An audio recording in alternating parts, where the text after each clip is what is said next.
बढ़ते हैं तज्जियाकारों के साथ बातचीत के सिलसिले की जानिब। जानते हैं कि चल क्या रहा है, आखिर होने क्या जा रहा है। बहुत से सवाल आते हैं, इनको पूछना है जाके। इस टाइम हमारे साथ लाइन पे मौजूद हैं तारिक मतीन साहब, और बहुत शुक्रिया आपके वक्त का तारिक मतीन। मुझे सबसे पहले बताएं, अब तक के नताइज को कैसे देखते हैं, क्या नजर आ रहा है आपको, क्या राय रखते हैं आप? आपको अस्सलाम वालेकुम, आपके नाज़रीन को अस्सलाम वालेकुम। अब तक के नताइज जो हैं वो शर्मनाक हैं। जिस तरह से कामयाब होने वालों को इस वक्त हारा हुआ दिखाया गया है। कामयाब होने वाले अपनी वीडियोस के साथ आ रहे हैं सामने, उनके फॉर्म 45 के अंबार हैं और वो बता रहे हैं कि उनके पास तमाम सबूत है कि वो जीत चुके हैं, लेकिन उनको हारा हुआ करार दिया जा रहा है और ये पूरे मुल्क में हो रहा है। जिस तरह से नवाज शरीफ की लाहौर में जीत का ऐलान हुआ और वहाँ जो जीत का ऐलान था इलेक्शन कमीशन ऑफ पाकिस्तान से, उस पेपर को हटाया गया क्योंकि उस पर आप देखिए जमात इस्लामी का 0 वोट था, उस पर बाकियों के 0 वोट थे और जितने वोट डले दुरुस्त वोट उससे 1000 ज़्यादा थे। और जो नवाज शरीफ मानसहरा से हारे, लाहौर से तो हार गए थे, जो मानसहरा से हारे वहाँ के भी हमने देखा कि 2 फॉर्म हतमी फॉर्म आ गए। तो ये मजाक किया गया पाकिस्तान की जमहूरियत के साथ। ठीक है, लेकिन समझ सकते हैं जज्बात हैं और ये आपकी राय है, लेकिन शायद पूरे प्रोसेस को शायद स्वीपिंग स्टेटमेंट शायद हो जाए कि कुछ भी अच्छा नहीं हुआ शायद। मैं अगला सवाल आपसे पूछना चाहूंगा, सरप्राइज के बारे में बताएं मुझे। आपने मेंशन किया अभी, लेकिन ओवरऑल कोई सरप्राइज आपके ख्याल में क्या था? कौन सी सीट थी आपके ख्याल में कि बहुत बड़ा अपसेट हो गया और वो शायद आप एक्सपेक्ट नहीं कर रहे थे? What do you think?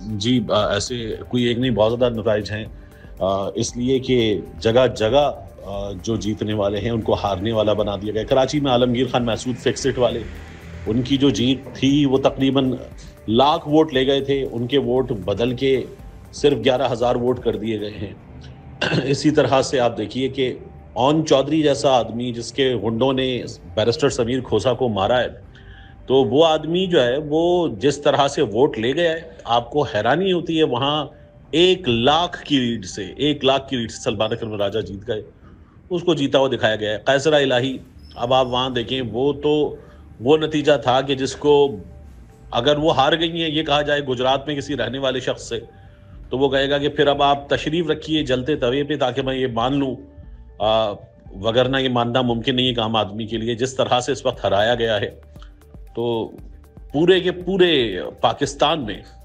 नतीजे जो है वो हैरान कुन है, सरप्राइज हैं। बहुत से चीजें हैं जो कि शायद जमहूरियत है, अगर पाकिस्तान इस्लामी जमहूरियत पाकिस्तान मेन स्ट्रीम पे भी वो बात चलती रही है, लोग भी उसके ऊपर अपना इख्तलाफात जो है उसका इजहार कर रहे हैं, सियासी जमातें भी कर रही हैं। मतलब एग्जाम्पल दूं, मैं फील्ड में मौजूद था और ओन चौधरी वाली अगर एग्जाम्पल ले ले तो उस टाइम नजर आ रहा था कि शायद कई सलमान अकरम राजा जो है लीड पर है। थोड़ा सा कॉन्ट्रोवर्शियल सा डिसीजन आया।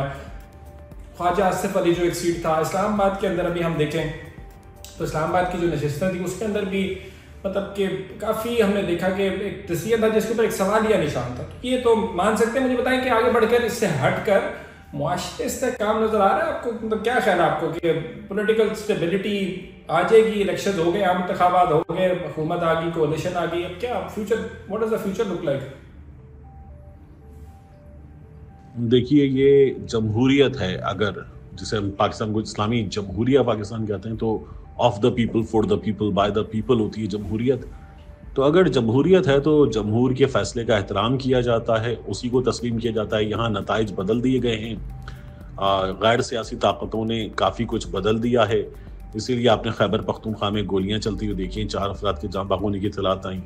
गुजरात में मुजाहिरे में गोलियाँ चल गई हैं, और जिस तरह से आप देख रहे हैं सब कुछ हो रहा है, तो अगर लोगों की राय का एहतराम नहीं किया जाएगा, उनके दिए हुए फैसले को तस्लीम नहीं किया जाएगा, तो फिर कैसे इस्तेहकाम आएगा? पहले सियासी इस्तेहकाम आता है, फिर मुआशी इस्तेहकाम आता है। तो अगर फार्मूला उल्टा करने की कोशिश कर रहे हैं तो ऐसा नहीं हो सकता।